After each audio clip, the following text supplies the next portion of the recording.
Hey everybody, Bones here, Bones Garage, just bringing you an update what's going on at the garage. So 1970, Olds 98, we have the intake manifold off, we have the heads all cleaned up now, where the intake manifold surface mates to the head surface with the gasket in between.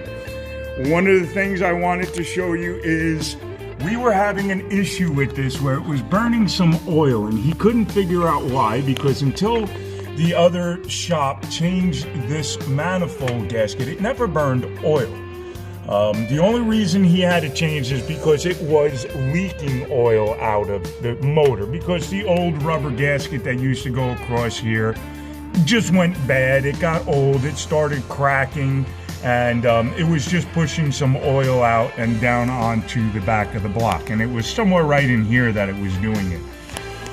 So he had asked me when we were in the middle of moving if I could do it. I told him I just don't have time right now. So he brought it to another shop and they did it.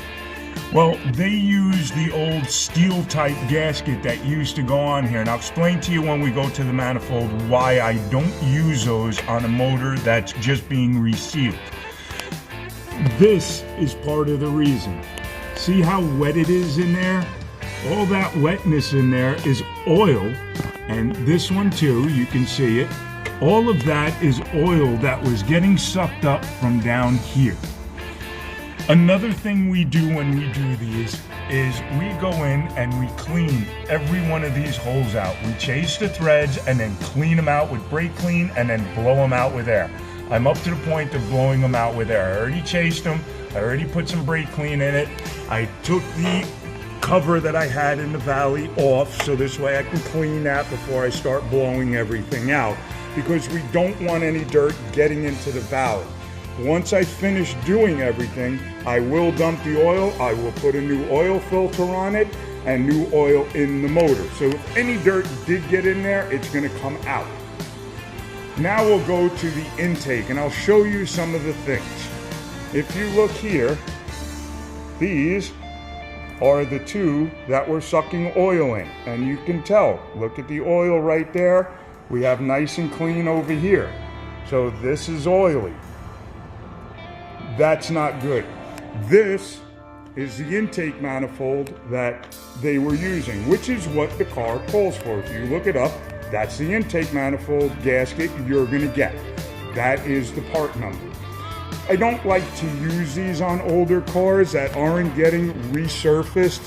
So in other words, this plane right here gets resurfaced. And the reason for that is, this is a heat riser, as they call them. This runs underneath your carburetor.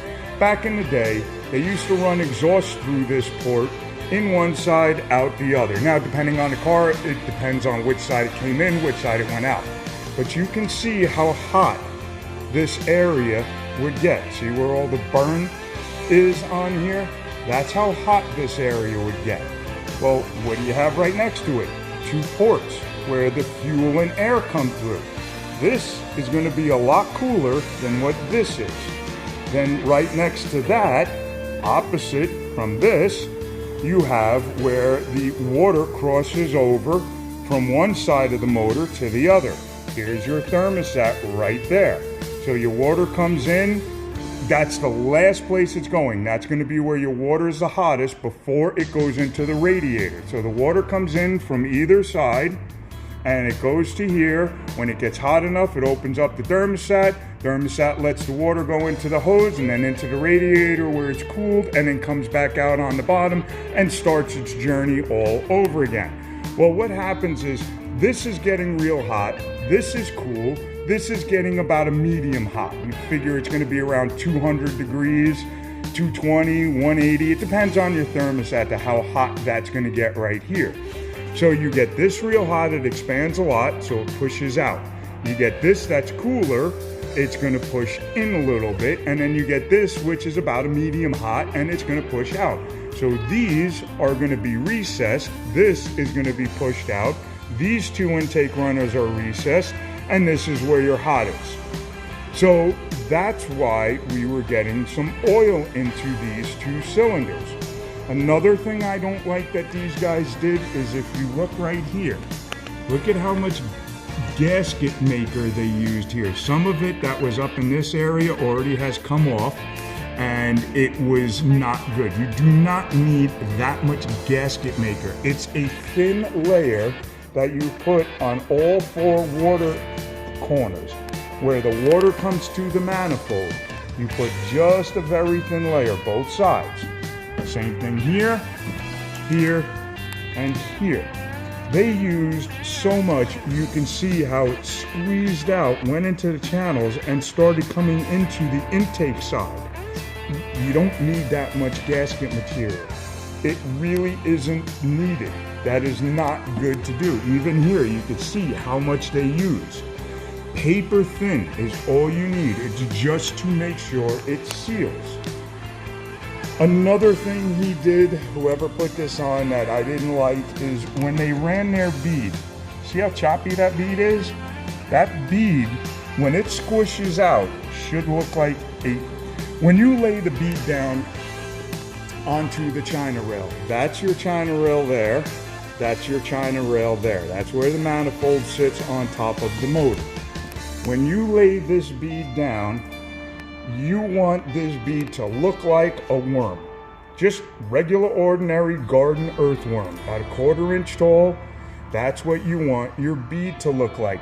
You don't want your bead looking like this. This causes pockets where the manifold isn't going to squish the gasket material, the silicone out, and make a good seal to keep this oil inside the motor. And that's why we changed this. That's why we pulled this manifold off. More than anything else, it was leaking out, leaking down the back of his motor, onto the transmission, down the transmission, and onto his garage floor. It was leaking pretty good. So that's why we don't want it. And you can see how bad that is. And you can see where it's not really there. See all those spaces where it's not at? That's not good. We don't want that. So we want it to all be really nice. Again, you can see that here. And then this is what was sitting inside of the motor. Well, we had pulled a couple of these pieces out of the valley when I took the manifold off. They were sitting down on the backside over there. And that is even worse thing you can do, because that will go down into the motor and it can cause all kinds of havoc, all kinds of problems. Another thing we do, all the bolts, these are all the original bolts. None of them have been changed. I like to use the original stuff because it's better material than a lot of the stuff we have today. And you can tell they're a grade 5. They got the 3 lines on them. They all have the TR emblem on them. That is an original bolt. That is a structural washer that's on there. It's not your everyday ordinary washer. It is a structural washer.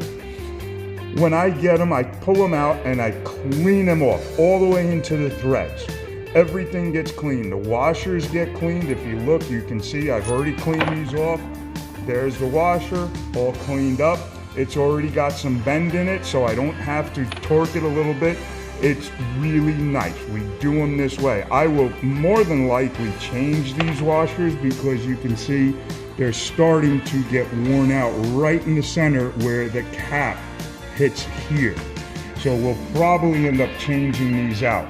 But this is the bolt that I just pulled out, and this was done last, probably summer, end of winter, beginning of summer last year. That bolt was never cleaned. You can see the silicone sitting at the end of it right there. So when he put this in, this could have locked air into it. So it gets airbound, and when you start pushing it down, instead of the bolt doing the clamping by torquing it, the air is actually stopping the bolt from going in, and you'll think you've reached your torque spec, and you haven't. And I did find that with a couple of bolts. They were loose. Nobody ever went back and checked them. So these are some of the things we do. These are the ways we do this. Also, when I turned the manifold over before, this is the piece that came out of in here. This is his heater control valve. These are really hard to find for this car. If you remember, probably 2 years ago, I rebuilt his whole heating system, climate control system. This is a real hard car to find all these parts for.